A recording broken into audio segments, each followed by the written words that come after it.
Buku sawenku majeng belahan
sumeblak sorote Hyang Pratangga Pati.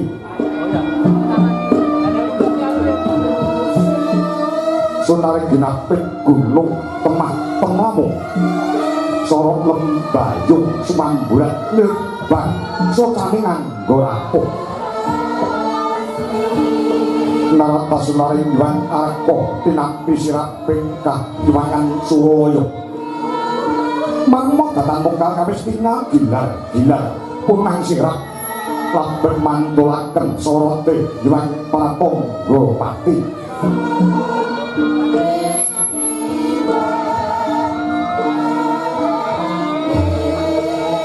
Kandha nyebut asmaning Gusti ing Maha Welas kang sarta maha asih. Kamur marinara buka kandha aringgih ingkang ginelar ing mangke jagating para Jawata. Katingal aramyang jagat wetan moyo-moyo jagat kulon. Yekti dudu soroting Surya Candra Daru Hyang Kartika. Sarta dudu tejaning Brahmana kang agya mestu bata aning datang kageng kang ginumit ing dalu mangke imbang-imbang ana ing mancapada tan ana sami kejawi amung gumlaring kayuwangan Suralaya ya sinebut ing Junggring Saloka ya ing Jungkiri Kailasa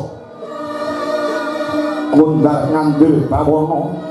ya paku jamur kataliwarna. Pramila sinebut Suralaya mengkuwerdi jagating jiwa luhur sinebut Junggring Saloka awit sasana ingkang sinung cahya sumara pindha Saloka binabar Pinastan Junggiri Kailasa yekti dununge dumunung ana pucuking Gunung Himalaya wondar ngandhir bawana teges jagating pamuja dene paku jamur kataliwarna satuhu ing mriko dadi sasana paugeraning pangesti ana padang dudu padaning rahina ana peten dudu petening mengi najan datang guguh ora kaos lesu datang unjuk ora salib saben-saben amung kaperbawan kukusing dupa penyang ratus garu cendana amrit angambar-ambar gandane arum sumebar weh prabawa rasa mulya pemangun madukara turta sinembuh sabawaning para brahmana pasumintri ingkang samya angucap japa angidum mantra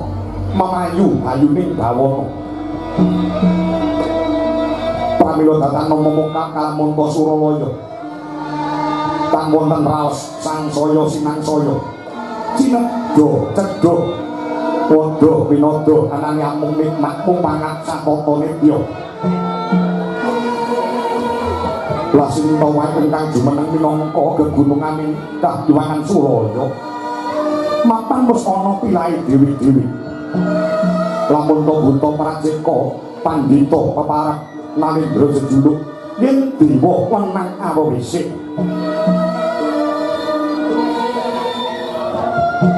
winocap dosa namanyo dosa 10 nama mastani ingkang awisik Sang Hyang Bathara Guru ya Sang Hyang Jagat Nata ya Sang Hyang Jagat Karana Sang Hyang Jagat Pratingkah ya Sang Hyang Catur Bojo ya Sang Nilamanta ya Sang Girimati Girinata Pasupati Pasuprabu Gondipati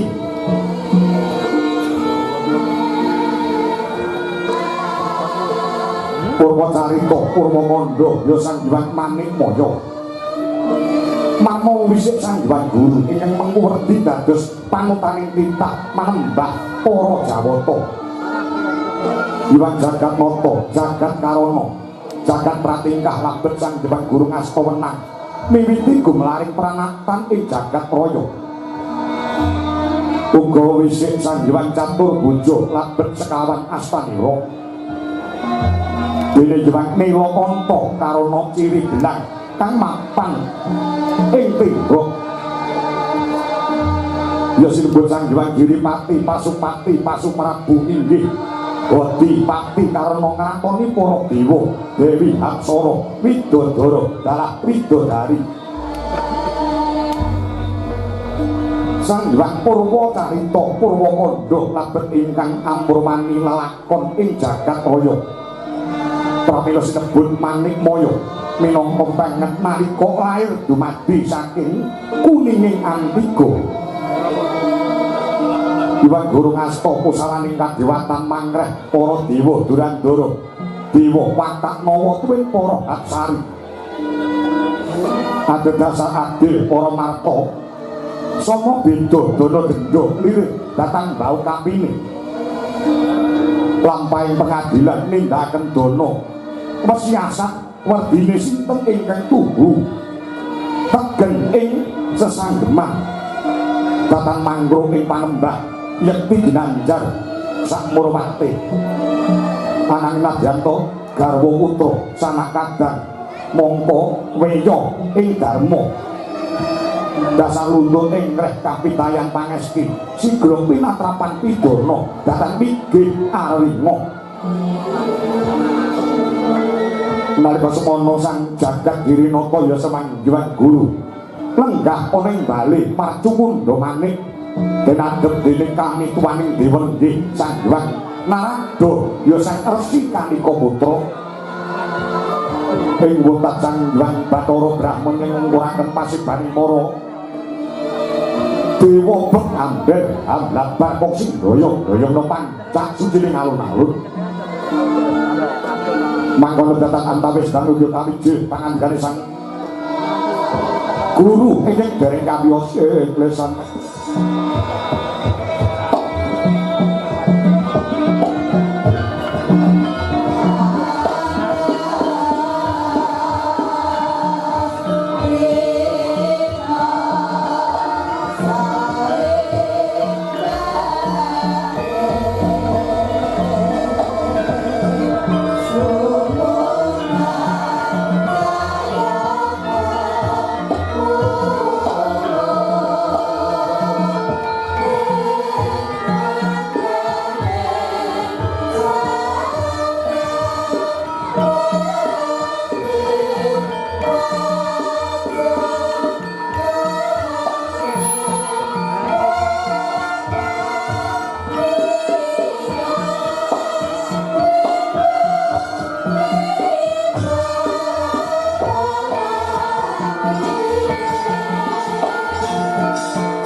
Mandya darajating praja kawayan wusanya ruri rolah pangrahing mukara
tilar jelas tuti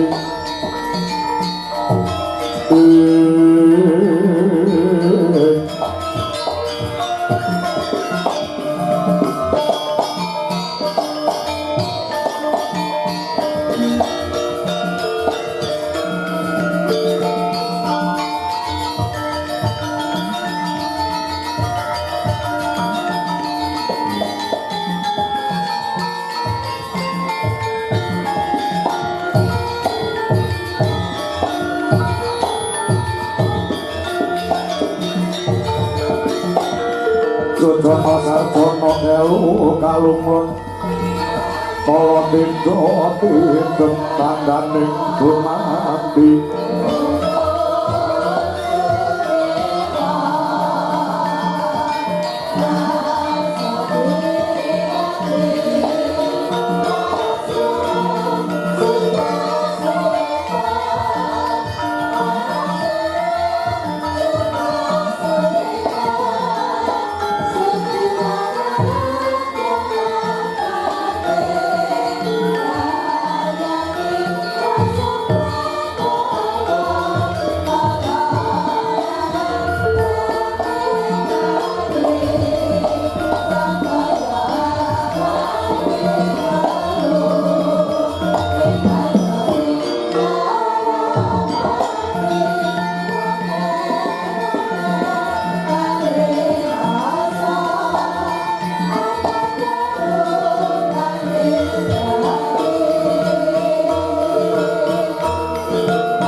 yen mbuh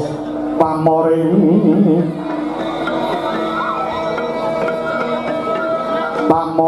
kawula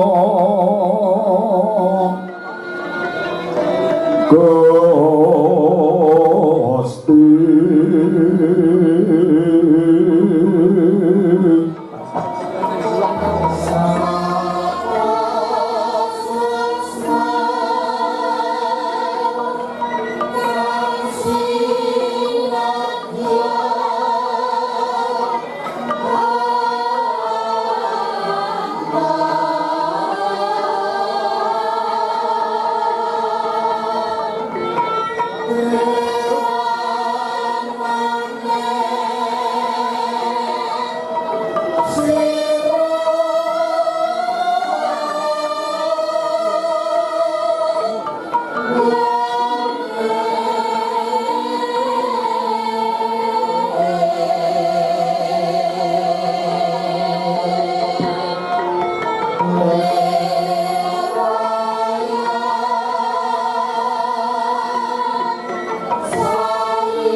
saking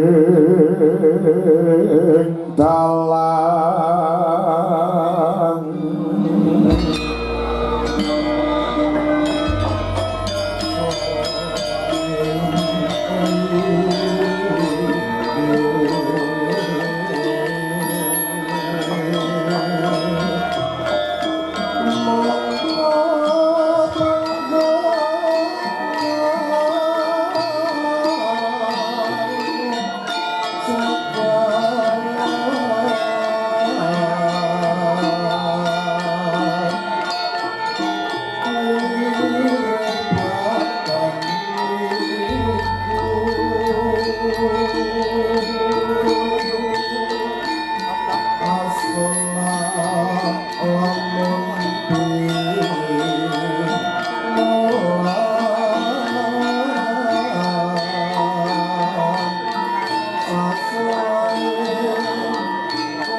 Astuna Masidan sekaring bawana langgeng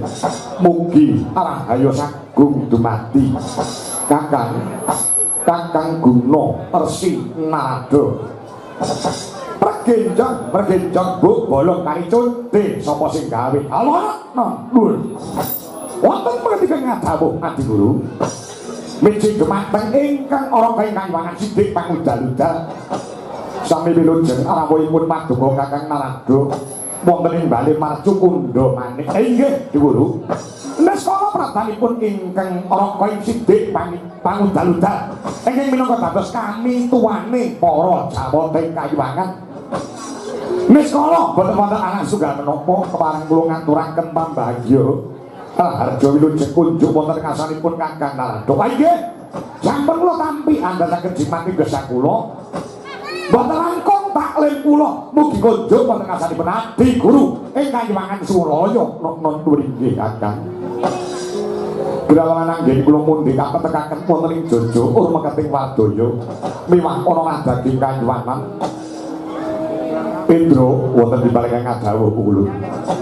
diprayogane nggon mulungguh kalwana pundi karaos boten kirang prayogi anggenipun ingkang putra Lumut Bathara Indra Ngadyantara sampun wonten rasa paduka pungulun sang Hyang Manikmaya Kakang wonten dawuh Rekelenggan samangke matur gunging panuwun ingkang tanpa mindhan dening kalenggan samangke Kakang Narada Kesdurawuh minangkani menawi dados aturipun ingkang rayi ing Kayuwangan Suraya Adi Guru wonten dawuh dadosaken kagyan rasing manah kula mongko menawi dipetung nggih menawi dipetung dinten samangke menika dede dina pasewakan ing Kayuwangan nggih nah saklangkung manter timbalan jenengan diwadi kudu manting ingkang ngrangka sithik pangudal-udal kadidene kula jangkau sepisan dumugi ing pamrih saged enggal pinanggih wonten ngasanipun Adi Guru moga yen mboten wonten bab ingkang wigati saklangkung manter timbalan paduka Adi Guru mila saking menika Adi Guru menawi kenik wilet daring kathah ingkang rangka sithik pangudal-udal sumedya nganggungaken jangga nilengaken kalna nyaduk rumeneng sabda sabdanipun Adi Guru kalenggan samangke surasane ing donya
dosa tyaning sun Gusti Walasa kasih asma sing margi ora asmara oh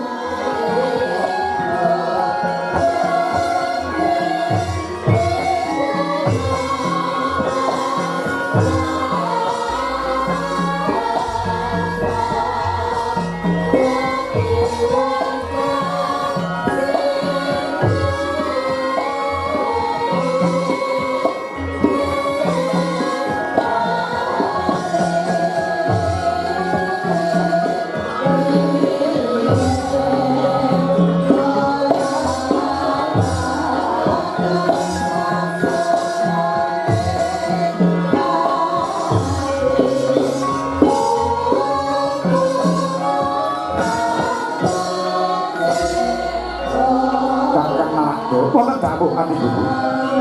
kula muringi cari durga mangsa nggoro kiriko kang satempedewo wonten pibatos menapa selangkung mantel timbang paduka adi guru panjenengan kroke sidik mangudal-udal kakang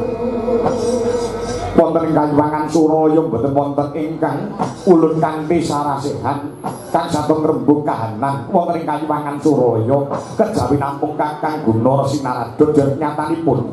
paduka minangka dados kamituwaning para dewa tetuangganing para dewa dewi Sora Miwahatsari laras masih kasanipun adi guru kados pundi lugunipun menawi boten matur wonten ngasanipun Kakang Narada nderek angraosaken bilih kalenggan samangke kawontenan ing Kayuwangan Suraya ingkang beneh kelawan padatan kasempya ingkang goro-goro kagiri-giri mubal endute siblek kedobo mboten namung menika luber kawah candha di muka ngakak tutuke kumitir petite sang Hyang Nagaraja akarya bingung bilung-lungan sagunging para dewa Dewi Hak Sora Miwahatsari kakang miturut pamamesipun Kakang Narada goro-goro ingkang nimbrung wonten ing Kayuwangan Suralaya menika kasebabaken saking menapa kepareng kula nyuwun dawuh ati guru dewa tuwek kaya dene Narada menika nganggo ngelmu titek tegese niteni lelakon utawi lelampahan ingkang sampun kelakon kula menika namung nganggo ngelmu titek niteni kedadian saben-saben Kayuwangan Suralaya menika taman goro-goro kagiri-giri menika awit wonten sipate umat utawi titah ngarcapada ingkang gentur tapane manteng semedine manunggak rasane kelawan Gusti ingkang akarya jagat gedhe pangaribawani satemah Kayuwangan Suralaya kasor perbawa kasempyoke kanang goro-goro ngaten kakang nggih dados goro-goro ingkang nyimbruk wonten ing Kayuwangan Suralaya menika awit wonten umating Gusti ingkang kelenggan samengke nedhen tateki yoga brata Kakang Narada wonten dawuh miturut gagasanipun Kakang Narada pamamesipun Kakang Kanika Putra sinten ingkang kelenggan samangke nedhen tateki yoga brata ngasuraken perbalane Kayuwangan Suralaya kakang dosa tyaning sun Gusti Walasa tasih kaswase maragya lara asmara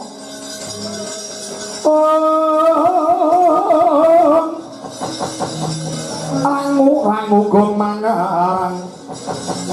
ya paringa husada nak anggir jiwa kawula nglimpur ngripteng logita sinawung langen asmara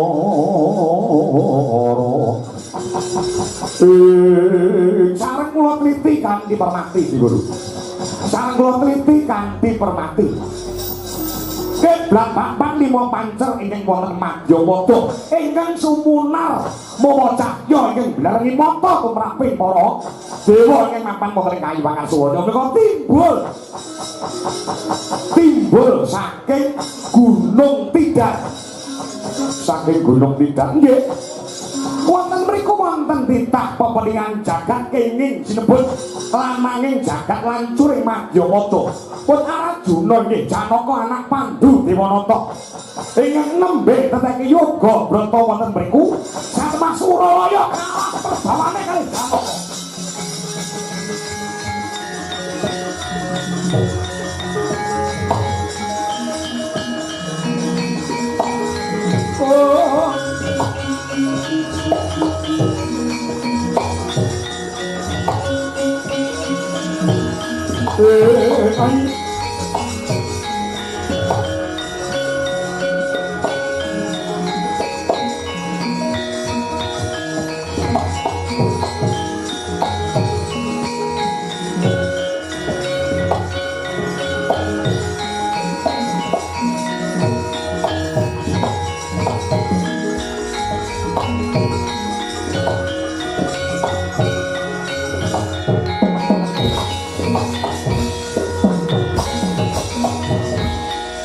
Kunjang Kanjeng Wangit kelap-kelap katon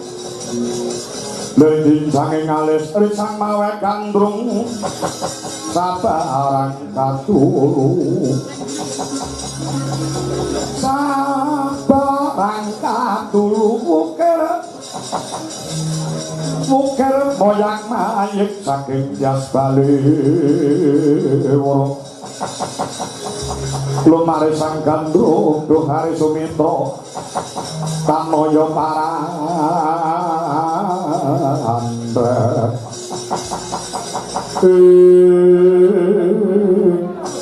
dados timbuling goro-goro ingkang mapan wonten ing Kanyuwangan Suraya lananging jajak lancuring Madyamata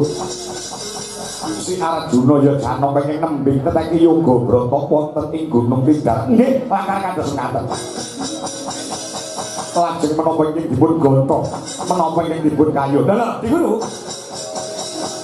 nuwun sewu Paduka kok kirang tanggap ing sasmita apa ta sing digayuh apa ta sing disedya dening pun Arjuna kudune kedahipun Paduka sampun tanggap bilih pun Arjuna anggenipun direwangi cegah dahar kelawan guling mapan wonten ing papan ingkang sepi lir sepasamun menika gayuh kanugrahaning dewa ingkang sinebut Wahyuta Jali Dingulu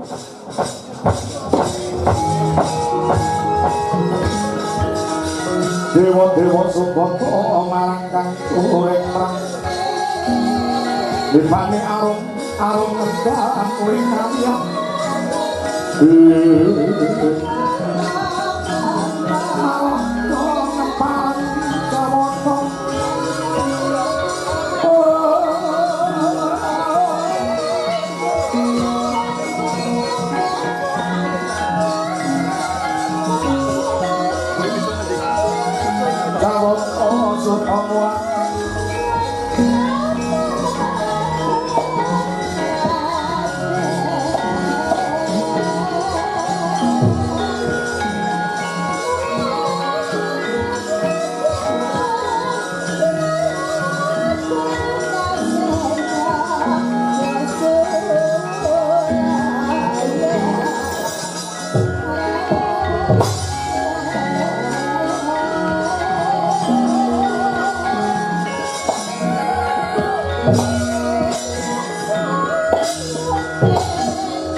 Sutomo Gusti Sasongko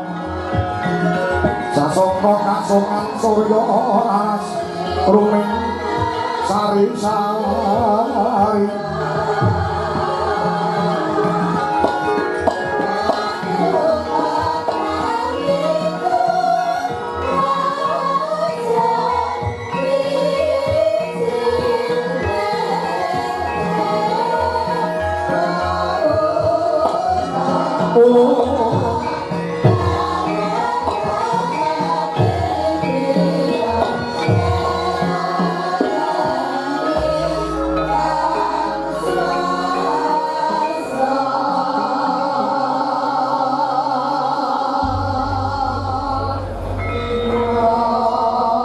Kasiring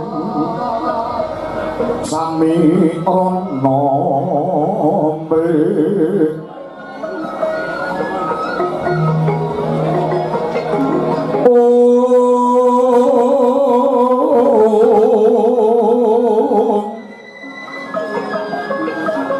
sekarang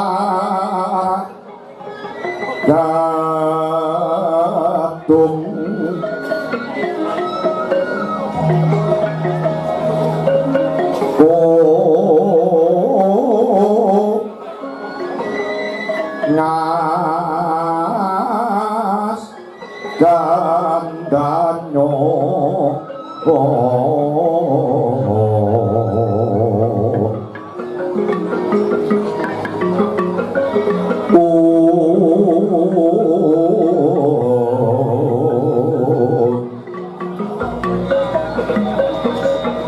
mawe hararas nandeng driya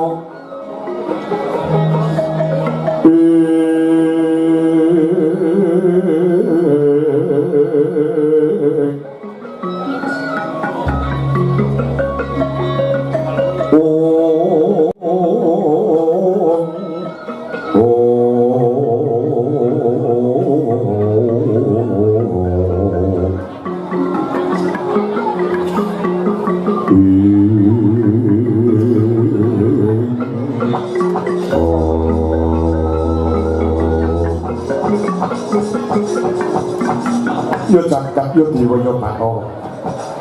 ulun pas padhake ning Prapta Ngabyantara ana ngarsa ulun garwa ulun ingkang ulun tresnani lair kang sarta batin Betari Durga permoni ingkang wangan dandang mangure padha kanthi karaharjan sak prapta kita ana Ngabyantara ulun Durga tobat inggih ulun nek kala sopan kula mboten wonten sunggal menapa bidhal saking dandang mangure dumugi wonten kayu Pangasulaya mboten ngandung sakara-kara sampeyan wilujeng mboten wonten alang sunggal menapa paling ngatur kenang bekti mugi gondol sandap apa debat kula ngadi pukulun iya wis apa bener becik akan ya bombong rasane ulun ora liwat pangis ulun wae tampan ana dalan pangestu ulun wae tampan ana nggih kula pundi kula tampi ing tangan kalih kapekaken wong jojor meketi padaya memang ora daging kayuwanan mugi-mugi saged andhae dhumateng widadari para kawula kula ingkang mapan wonten ing dandang mangure iya karo sapa Durga dalan karo sapa kaliyan dewa srani ing mapan wonten ngerbat kepanasan kalenggan samangga nggih kula Ngabyantara wonten ngarsa paduka iya ana wigati apa mergage kuwi kandha kelawan ulun apa dikaya apa lan kepiye ulun kuwi garwa kita ingkang penang nresnani kelawan jeneng Sina Betari Durga kula sing dianggep bojo to iya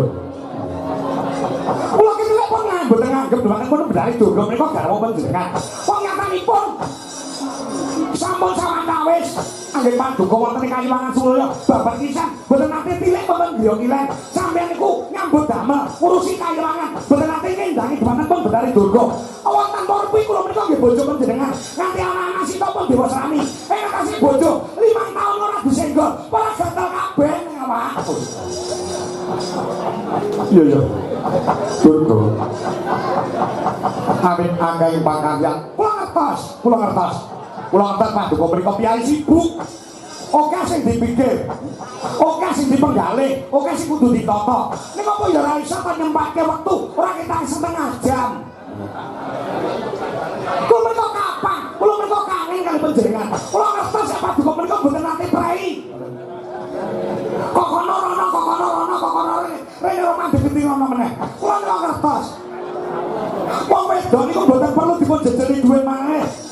Mboten namung perlu dijejeli bondo donya kemawon. Wong wedok kaya kula niki nggih butuh dikeloni. Kula ora tanggaping Sasmita. Lho. Jalan pangapura manuk ku sira loro dan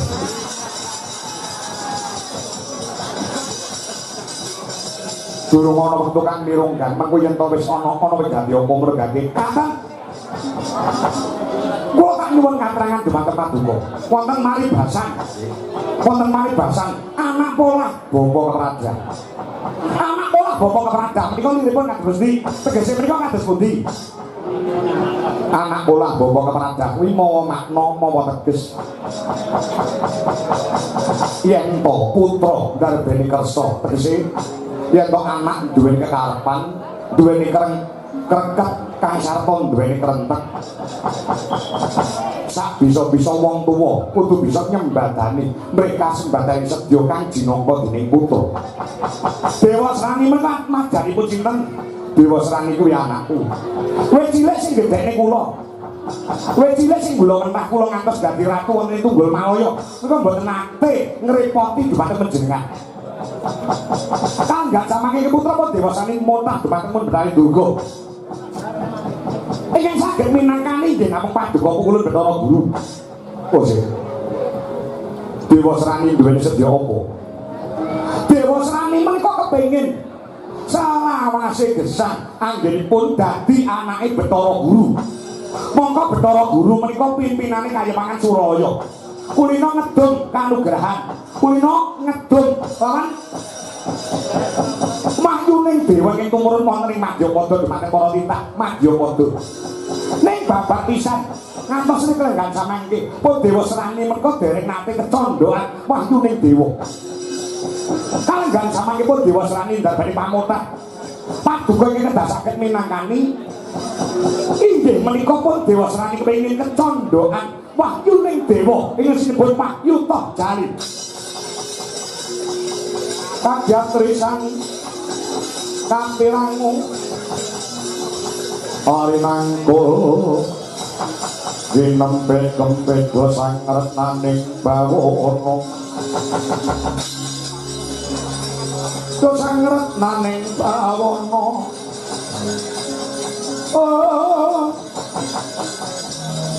ya si tukang malang ati ya si tukang kenesing jas ya si tukang bodoh karing sampai sampun ngentosipun ring alun-alun Kayewangan wonten tempat kepanasan panguwasa wonten ing Suralaya menika kasta dening Paduka Nyuwun Dipukulun Bathara Guru Nyuwun Dipukulun Bathara Mahnikmaya Paduka ingkang nemtoke abang ijo ning lelampahan ing mampang wonten Kayewangan Jonggring Salaka Wahyu Toh Jalil menika Paduka ingkang ndarbani hak wewenang badhe dipun paringaken dhateng sinten khususan ing kelenggan samangke pareng manglung dhumateng ing putra-putri Dewa Srani kemareng-maringaken wujudipun kanugrahan Wahyu Toh Jalil dhumateng ing putra-putri Dewa Srani Durga wonten dawuh monggo jeneng sira sumuruk lan mangerteni sapa wae kepengin kecondhoan wahyuning dewa sing kudu dilakoni ya kuwi gelem teteki yoga brata secirih mapan ana nggon sing sepi lir semasamut direwangi cegah dahar lawan guling menika kangge titah sanesipun Dewa Srani menika putra panjenengan anake Bathara Guru angele sepira kali Dewa Srani menyo kowe tak wenehi Wahyu Toh Jalil angele sepira kali gelem apa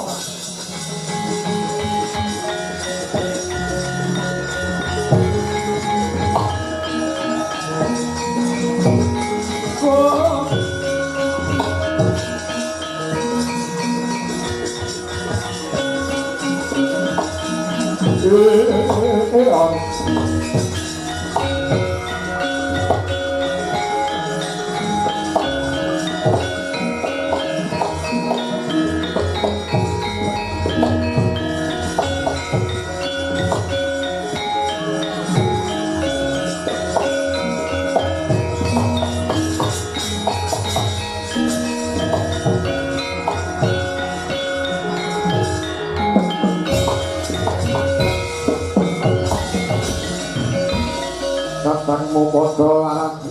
dena becik besok haman demo baris kang prayitno ayo saron wong Darawati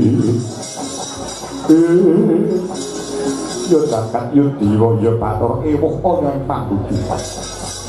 Rikrenggan sampeanku aku kudu bisa foto panjenengan saged panjenengan niku saged pimpinan niku wenang ngepak bun-bunane para dewa sedaya dewa tekan badhe manut kaliyan panjenengan abot pengancame pun dewa serani dumateng panjenengan dewa serani ngancam nganti pukulan Bathara Guru ora kepareng maringake wujude wahyu toh jari dumateng pun dewa serani badhe mati gantung wonten ing alun-alun Tunggul Malaya kanggo tega napa mboten paduka nyawang gilang-gilang wandhanipun dewa serani angel sepiro abote sepiro kali maringke wahyu toh jari dumateng pun dewa serani yo tak pinangkani apa sing dadi kekarepane si dewa serani makari dikulo gagal iki kok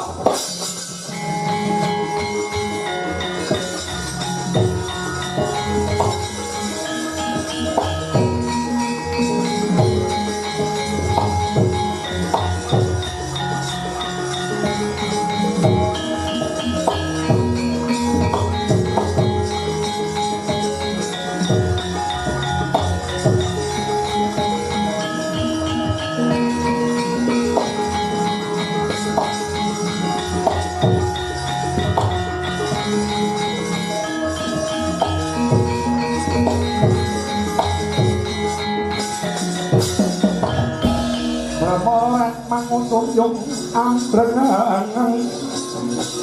kadhe karunaning kaposihaning marga memalakum risang konto masrat mojo ngelak lalu mangulati soraya mangrangsang waya soraya mangrangsang waya Gumya samara wayambo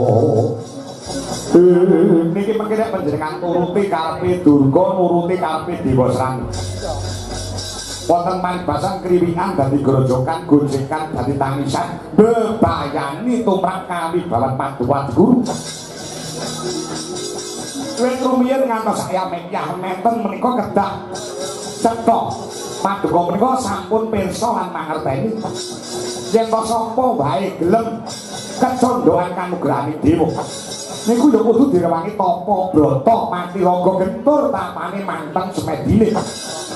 direwangi cegadah lawan guling dadi ora menang Paduka menika nuruti kekarepane si Dewa Serani ing babar pisan kon rekoso bae moh kon poso jare sambate nyawa gudulanan kon ibadah wae ora gelem kon sujud malah ngucut kon ngaji malah ceki kaya ngono kok dikai wahyu niku badhe rusak tatananipun kayuwangan pangapunten kula wonten mriki minangka dados kami tuwaning dewa tuwek dhewe sing menang asung pitutur dumateng Paduka Guru menawi wonten klentu anggenipun jumangkah kumrembyah kang asta nuruti kekarepane bojo niku kenging mawon nuruti kekarepe anak menika kenging mawon wong tuwa niku tanggung jawabne ditonton sik didelok sik anak iki karepe kuwi bener apa luput nerjang mawaler napa boten ku tak dipun teliti kanthi permati dipun entung kanthi jangkep nah ini mengke sampean mung nuruti hartane kamsa mergo gedene rasa tresna lan ingkang garwa pun dari Durga kaliyan Dewa Serani Bang iki pengen rusak tatanan kayuwangan lha saking menawa dipun penggalih langkung rumiyin Kakang Narada wonten jam kula tak nyuwun pirsa takon apa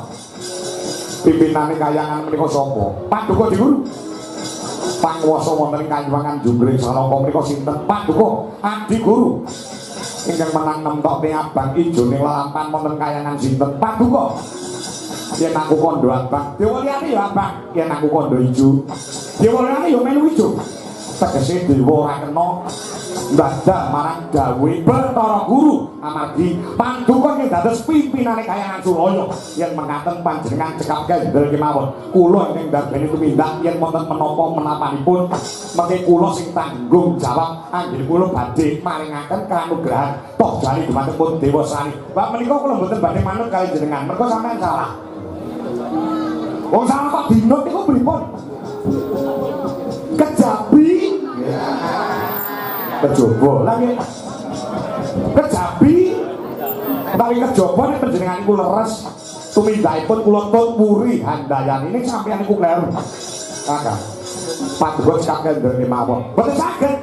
yen paduka boten purun kendel nyentolani mendados pengendikaning Sang Hyang Manikmaya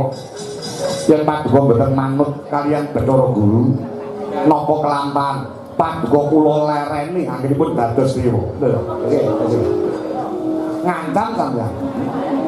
golek gawean anyel kaya ngono jerarep mecapi rombongan iki amargi paduka boten gugu dumateng kula manut napa boten boten menawi boten monggo nek paduka badhe ndadak dawuh saka pangwasa Kahyangan Suraya kula boten duwe kami tuwa panjenengan kula nggih boten badhe kawratan pikelenggan samangke paduka minta lunga saking Kahyangan Suraya pinarak monggo mundur dherekaken sugeng tindak oh usir iki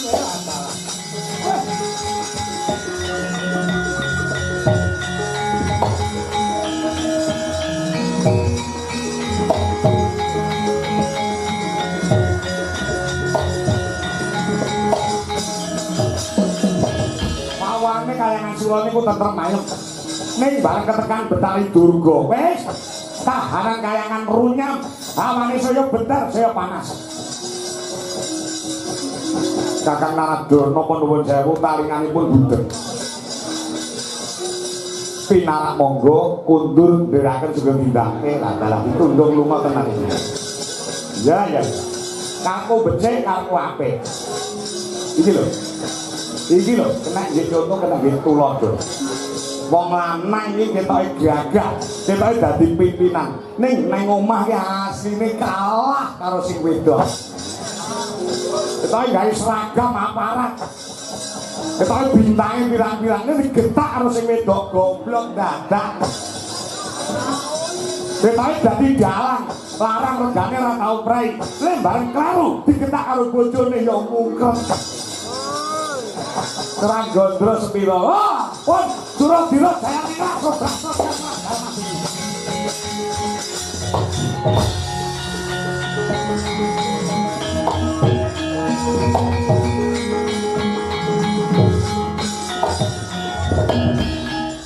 pun bersatipun gagas bersatipun menggali Narada kan kersane metu saking rombongan dewa iso keh dewa-dewa nom sing magang kepingin dadi kami tuane dewa. Pancen Bathara Narada niku riyen niku mboten cocok kali panjenengan. Ora setuju kali panjenengan. Mila nggih nolak mekasanipun mboten nate kok jenenge nebu sakwiyun kali panjenengan. Pun kersane Betari Durga ing badhe nanggel perkawis menika bakulipun paduka saking netepi kewajibanipun wong tuwa marang Kemang yuta jari dhumateng dewa sami. Perkara lungane Bathara Narada men lunga rasa balik Kahyangan Suraya ora butuh kami tuane dewa Bathara Narada sing bakatine kaya ngono. Piye cangkemmu? Cangkemmu piye? Rumasane kowe sadar. Aku sing tekan ngabisanan pun.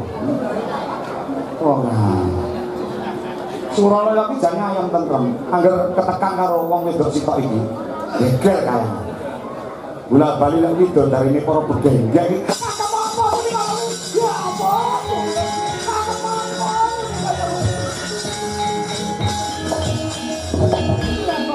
Mawon apa kula tidak widok darine begengge. Lah iya apa ora? Inggih Bu kula. Nah iya ya wis ora usah protes. Dina samangko lungguh kang prayoga bakal ulun jaten piye carane supaya entuk waktu.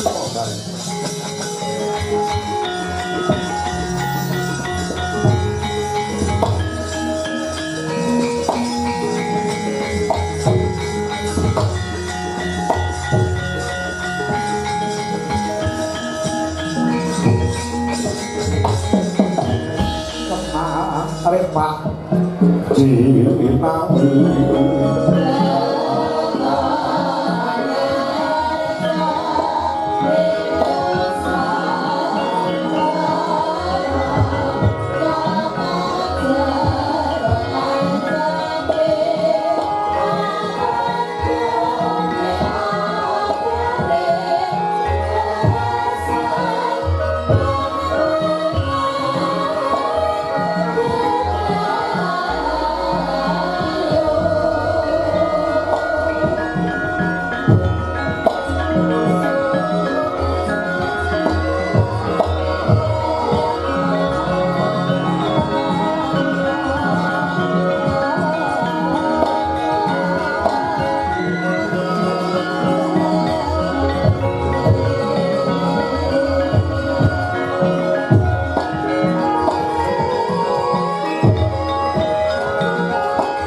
Bidung perbawaning ratri sasada wis manjer kawuryan tanpa jiwa memanggi sing manjat srimanggal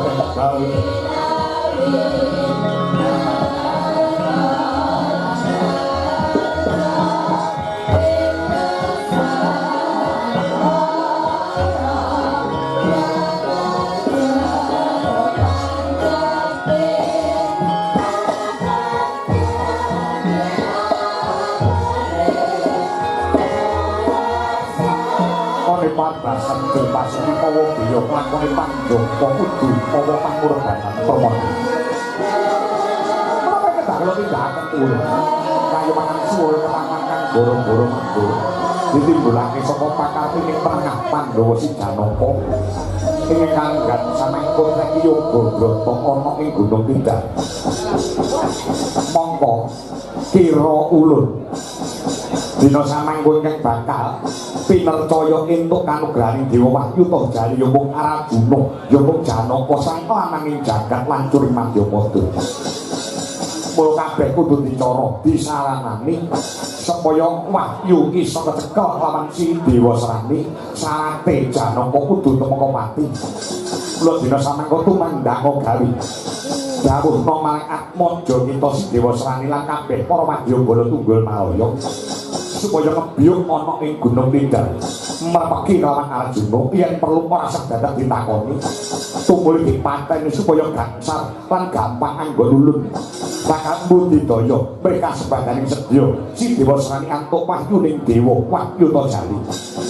pekaten ulun ya pancen kaya mangkono temaca dawuh pangandika Paduka ulun kula badhe dawuh dumateng Dewa Srani sinantas bagus mugi-mugi kasebatas penjanganipun ingkang putrapun Dewa Srani mungkin sejarah kanugrahan Wahyu Jali saged kagem wonten astanipun Dewa Srani ya telung setah bakal sing ati-ati Durga